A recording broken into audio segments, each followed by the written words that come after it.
মুজিববাদীদের ষড়যন্ত্র এখনো শেষ হয়নি। গোপালগঞ্জে এখনো মুজিববাদীদের আস্তানা ঘিরে রয়েছে। আমাদের মধ্যে রাজনৈতিক মত পার্থক্য থাকতে পারে, কিন্তু এই মুজিববাদের প্রশ্নে, এই স্বৈরাচারের প্রশ্নে অভ্যুত্থানের সকল শক্তিকে ঐক্যবদ্ধ থাকতে হবে। ২৪ সালের ছাত্র জনতার অভ্যুত্থান পরবর্তী এই নতুন বাংলাদেশে বাংলাদেশ জামায়াত ইসলামী কর্তৃক আয়োজিত আজকের এই জাতীয় সমাবেশে বাংলাদেশের ছাত্র জনতা, আমার অভ্যুত্থানের সহযোদ্ধা, জাতীয় নেতৃবৃন্দ সকলকে জাতীয় নাগরিক পার্টি এনসিপির পক্ষ থেকে সশ্রদ্ধ সালাম। আসসালামু আলাইকুম ওয়া রাহমাতুল্লাহ।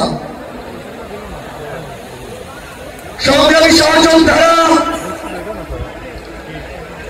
অভ্যুত্থানের ১ জুলাই পেরিয়ে আমরা আরেক জুলাই এসে উপস্থিত হয়েছি, কিন্তু বাংলাদেশ থেকে মুজিববাদীদের ষড়যন্ত্র এখনো শেষ হয়নি। গোপালগঞ্জে এখনো মুজিববাদীদের আস্তানা ঘিরে রয়েছে।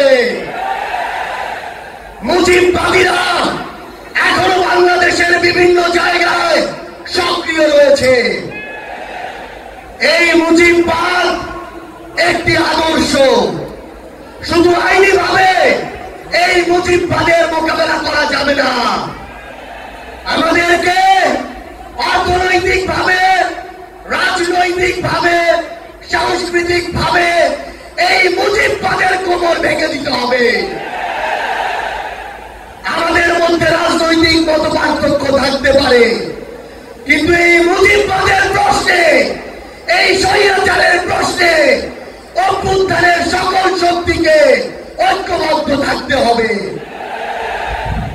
সংগ্রামী সহযোদ্ধারা, এই বাংলাদেশে আবারও নতুন করে মুজিববাদী, ভারতপন্থী শক্তিগুলো এখন সক্রিয় হচ্ছে। আমাদের মধ্যে মত পার্থক্য থাকতে পারে, কিন্তু এই বাংলাদেশে বাংলাদেশপন্থী ব্যতীত কোন দেশপন্থী, কোন বামপন্থী, কোন শক্তির আর জায়গা হবে না। সংগ্রামী সহযোদ্ধারা, এই বাংলাদেশে আর ভারতীয় আধিপত্যবাদের জায়গা হতে দেওয়া যাবে না। অন্য যে কোনো দেশের নামে কোন আধিপত্যবাদের জায়গা এই বাংলাদেশে হতে দেওয়া যাবে না। সংগ্রামী সহযোদ্ধারা, হাজারের অধিক ছাত্র জনতা জীবন দিয়েছে। আমার হাজার হাজার সহযোদ্ধা আজকে আমার সামনে রয়েছে। আমাদের একটা আকাঙ্ক্ষা ছিল, গত জুলাইয়ে, ওই অগস্টের 5 তারিখে আমাদের যে স্বপ্ন ছিল, আরেক অগস্ট আসতে চলেছে, আমাদের সেই স্বপ্নগুলো পূরণ হয়নি। অন্তর্বর্তীকালীন সরকারের কাছে আমরা সুশীল সরকারের ভূমিকা চাই না। আমরা তাদেরকে অভ্যুত্থান পরবর্তী সরকারের ভূমিকায় দেখতে চাই। আমরা স্পষ্ট করে বলতে চাই, অভ্যুত্থান পরবর্তী বাংলাদেশে আমাদের বিচার লাগবে। এই বাংলাদেশে খুনি হাসিনার বিচার হতেই হবে। খুনি হাসিনার বিচারের রায় হতেই হবে। খুনি হাসিনার বিচারের রায়ের কার্যকর আমরা দেখতে চাই। আমরা স্পষ্ট করে বলতে চাই, এই বাংলাদেশে বিচার বিভাগকে কোন দলের বিচার বিভাগ হিসেবে আমরা দেখতে চাই না। আইন শৃঙ্খলা রক্ষাকারী বাহিনীকে ক্ষমতার তোষামত করা বাহিনী হিসাবে আমরা দেখতে চাই না। আমরা স্পষ্ট করে আপনাদেরকে বলি, ৭২-এর মুজিববাদী সংবিধানকে এক পাশে রেখে কোনদিন এই বাংলাদেশপন্থী বাংলাদেশ সম্ভব নয়। আমাদের নতুন সংবিধান লাগবে, আমাদের গণপরিষদ নির্বাচন লাগবে, আমাদের নারীদের অধিকার আমাদের নিশ্চিত করতে হবে, আমাদের সংখ্যালঘু ভাই বোনদের অধিকার আমাদের নিশ্চিত করতে হবে। আমরা 1947 সালের উপনিবেশ বিরোধী যে আকাঙ্ক্ষা, ৭১-এর স্বাধীনতার যে আকাঙ্ক্ষা,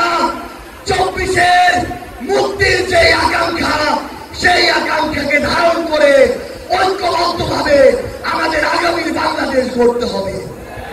আমরা স্পষ্ট করে সর্বশেষ একটি কথা বলে যাই, ফ্যাসিস্ট বিরোধী 24-এর শক্তি আমাদের ঐক্যবদ্ধ থাকতে হবে। তবে ঐক্যবদ্ধ মানে এই নয় যে আমরা কারো অন্ধভাবে দালালি করব। কেউ যদি চাঁদাবাজি করে আমরা সেটা মুখের উপরে বলবো, কেউ যদি সিন্ডিকেট চালায় আমরা সেটাও বলবো, কেউ যদি দখলদারিত্ব করে আমরা সেটাও বলবো। তবে আওয়ামী লীগের প্রশ্নে আমরা ঐক্যবদ্ধভাবে আমাদের লড়াই চালিয়ে যাব। সংগ্রামী সহযোদ্ধারা, রাজনীতিতে প্রতিদ্বন্দ্বিতা থাকবে, প্রতিযোগিতা থাকবে, কিন্তু রাজনীতির যে সৌন্দর্য, এই সৌন্দর্য যেন আমরা ধারণ করি, তাহলেই আগামীর বাংলাদেশ সামনের দিকে এগিয়ে যাবে। রাজনৈতিক প্রতিদ্বন্দ্বিতা যেন ব্যক্তি আক্রমণে কোনোদিন রূপ না নেয়। ইনশাআল্লাহ ফ্যাসিস্ট বিরোধী 24-এর শক্তি ঐক্যবদ্ধভাবে আমরা আগামীর বাংলাদেশ গড়ে তুলব। আপনাদের সাথে আমাদের আবার দেখা হবে লড়াইয়ের রাজপথে অথবা বিজয়ে। ইনকিলাব জিন্দাবাদ।